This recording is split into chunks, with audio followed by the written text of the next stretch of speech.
രാജ്യമാണ്. വി എന്നാൽ നമ്മൾ എന്നാണ് ഇതിൻ്റെ അർത്ഥം. ഇന്ത്യയുടെ ഭരണഘടന ആരംഭിക്കുന്നത് നമ്മൾ നമുക്ക് വേണ്ടി നമ്മളെ ഭരിക്കുകയാണ് എന്ന അർത്ഥത്തിലാണ്. രമേശ് ചെന്നിത്തലയെന്ന് ഞാനിവിടെ സന്നിഹിതനായിരിക്കുന്നത് തെരഞ്ഞെടുക്കപ്പെട്ട ഒരു ജനപ്രതിനിധിയായിട്ടാണ്. ജനാധിപത്യം എന്നാൽ സുതാര്യതയാണ്. ജനങ്ങളാണ് ഭരിക്കുന്നത്. അതേ ജനങ്ങളാണ് നമ്മുടെ മുന്നിൽ ഫയലിന് വേണ്ടി കാത്തു നിൽക്കുന്നത്, കുമ്പിട്ട് നിൽക്കുന്നത്. നമുക്ക് അർഹതായതുമുണ്ട്, അർഹത ഇല്ലാത്തതുമുണ്ട്. അതിന് നമ്മൾ ജോലി ചെയ്യുന്നവർക്കെല്ലാം ശമ്പളം നമ്മുടെ ജനാധിപത്യ സംവിധാനത്തിൽ ലഭിക്കുന്നുണ്ട്. ഓവർ ടൈം ചെയ്താൽ അത് കിട്ടുന്നു, ടി എ കിട്ടും, ഡി എ കിട്ടും, അവധി കിട്ടും. അതെല്ലാം നമുക്ക് അർഹതപ്പെട്ടതാണ്. എന്നാൽ ഒരു കാര്യത്തിന് സർക്കാർ ഓഫീസിൽ ഒരാൾ കടന്നു വരുമ്പോൾ അനാവശ്യമായൊരു സാർ വിളി പോലും വിളിക്കേണ്ടതില്ല. ആവശ്യമായി കടന്നു വരുന്ന പൗരന് ഭവ്യത കുറവാണെന്ന പേരിൽ അയാളുടെ ഫയലുകൾ വെച്ച് താമസിപ്പിക്കേണ്ട ആവശ്യമില്ല. ഔദ്യോഗിക സ്ഥാനത്തിരിക്കുന്ന ഒരാളുടെ അഹങ്കാരത്തെ, ഈഗോയെ തൃപ്തിപ്പെടുത്തണമെന്ന് പറയുന്നത് തന്നെ ഒരു അഴിമതിയാണ്. സർക്കാർ ഓഫീസിൽ ആത്മാഭിമാനത്തോടെ വരാൻ ഓരോ പൗരനും കഴിയണം. ഒരു ഓഫീസറുടെ മുന്നിൽ തോള് താഴ്ത്തി നട്ടെല്ല് വളച്ചു നിൽക്കേണ്ട ആവശ്യമില്ല. മുന്നിൽ കസേര ഉണ്ടെങ്കിൽ ഒരാളോട് നമ്മൾ ഇരിക്കാൻ പറഞ്ഞാൽ അത് ഒരിക്കലും അത് തെറ്റല്ല. അങ്ങനെയാണ് ചെയ്യേണ്ടത്. ചില ഓഫീസർമാർക്ക് ജനം അവരുടെ മുന്നിലെ കസേരയിൽ ഇരിക്കുന്നത് ഇഷ്ടമല്ല. അങ്ങനെ ആരെങ്കിലും കസേരയിൽ കയറിയിരുന്നാൽ അവൻ്റെ കാര്യം പോക്കായി.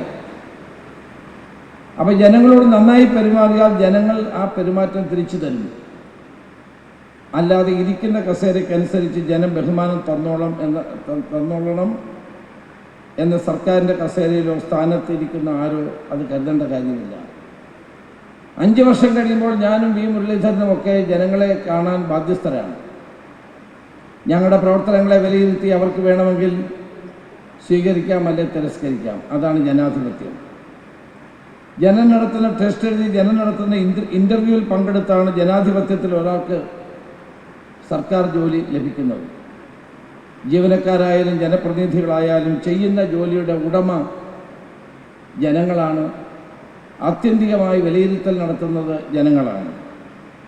ജനം തന്ന ജോലിയാണ് ചെയ്യുന്നത് എന്നും അത് തിരിച്ചെടുക്കാൻ ജനത്തിന് അധികാരവും വകുപ്പുകളും ഉണ്ടെന്നുള്ള കാര്യം നമ്മൾ ഓരോരുത്തരും മനസ്സിലാക്കണം. പലപ്പോഴും നമ്മളത് വിസ്മരിക്കുന്നു എന്നുള്ളതാണ് ഏറ്റവും വലിയ പ്രശ്നം. കൈക്കൂലി വാങ്ങിക്കുന്ന മാത്രമല്ല കറപ്ഷൻ. കാര്യം വൈകിപ്പിക്കുന്നത് മുതൽ പല നിലകളിൽ കറപ്ഷനുണ്ട്. എത്രയും വേഗം തീർപ്പാക്കുക എന്നതാണ് നീതി. Delayed is justice denied. വൈകല്യങ്ങളിലൂടെ ജനത്തിൽ നിന്ന് കൈക്കലാക്കുന്ന സമയം അതും കൈക്കൂലിയായിട്ട് തന്നെ ആണെന്ന് നമുക്ക് പറയാൻ സാധിക്കും.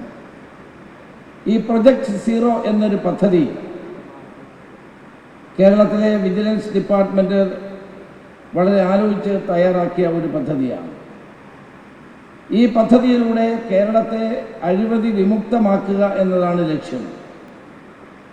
ഇന്ന് സിവിൽ സർവീസിൽ കാണുന്ന പല അഴിമതികളും, സമൂഹത്തിൽ കാണുന്ന പല അഴിമതികളും തുടച്ചു നീക്കുക എന്നത് ഈ സ്ഥാപനത്തിൻ്റെ ഉദ്ദേശ ലക്ഷ്യങ്ങളിൽപ്പെട്ടതാണ്. Vigilance and anti corruption bureau എന്നതാണ് ഈ സ്ഥാപനത്തിൻ്റെ പേര് തന്നെ. അപ്പോൾ അഴിമതി പരിപൂർണമായി തുടച്ചു നീക്കാൻ ജനങ്ങളുടെ സഹകരണം ആവശ്യമാണ്. എങ്കിൽ മാത്രമേ ഇത് പൂർണ്ണമാകുന്നുള്ളൂ. ഇപ്പോൾ തന്നെ കഴിഞ്ഞ 30 വർഷത്തിന് ശേഷമാണ് വിജിലൻസ് മാനുവൽ പരിഷ്കരിക്കാൻ നമ്മൾ തീരുമാനിച്ചു. അതിന് മുൻകൈ എടുത്ത വിജിലൻസ് ഡയറക്ടർ ഞാൻ പ്രത്യേകം അഭിനന്ദിക്കാൻ ഈ അവസരം വിനിയോഗിക്കുകയാണ്. ഒരു ഡംപിംഗ് ഗ്രൗണ്ട് പോലെയാണ് നമ്മൾ വിജിലൻസിനെ പലപ്പോഴും ഉപയോഗിച്ചു വന്നത്.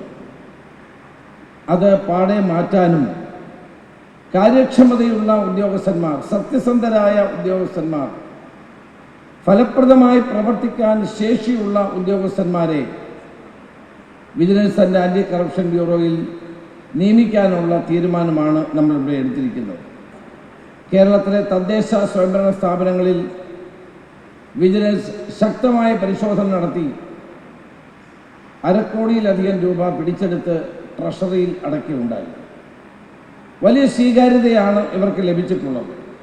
അഴിമതിയെ പൂജ്യത്തിൽ തളയ്ക്കുന്ന വലിയൊരു ജനകീയ മുന്നേറ്റമാണ് പ്രൊജക്ട് സീറോ. നിയമത്തിലും നിയമപാലകർക്കുള്ളതുപോലെ ഓരോ തിന്മയ്ക്കുമെതിരായ പോരാട്ടത്തിൽ ബഹുജന പങ്കാളിത്തം അനിവാര്യമാണ്. ലഹരിയുടെ ഉപയോഗം ജനങ്ങളിൽ കുറഞ്ഞാൽ ലഹരി മാഫിയ ഇല്ലാതാകും, അവരുടെ വേരുകൾ ചെയ്യും. കൈക്കൂലി കുടിക്കില്ലെന്നും ആരെങ്കിലും ചോദിച്ചാൽ വിളിച്ചു പറയുമെന്നും ജനങ്ങൾ തീരുമാനിച്ചാലോ വിജിലൻസ് വിസിൽ, വിജിലൻസ് കമാൻഡോസ്, അതാണ് നിങ്ങളുടെ ഏറ്റവും പ്രാധാന്യം. ഞങ്ങൾ ചെറുപ്പക്കാരായ വിവിധ കോളേജുകളിലെ കുട്ടികളെ ഇവിടെ ക്ഷണിച്ചു വരുത്തിയിട്ടുണ്ട്. അവരെല്ലാവരും ഈ കമാൻഡോസായി മാറുന്നു എന്നുള്ളതാണ് ഏറ്റവും വലിയ പ്രത്യേകത. കമാൻഡോസാകാൻ മുന്നോട്ട് വന്ന വിദ്യാർത്ഥികളെ പ്രത്യേകം ഞാൻ അഭിനന്ദിക്കാൻ ഈ അവസരം വിനിയോഗിക്കുകയാണ്.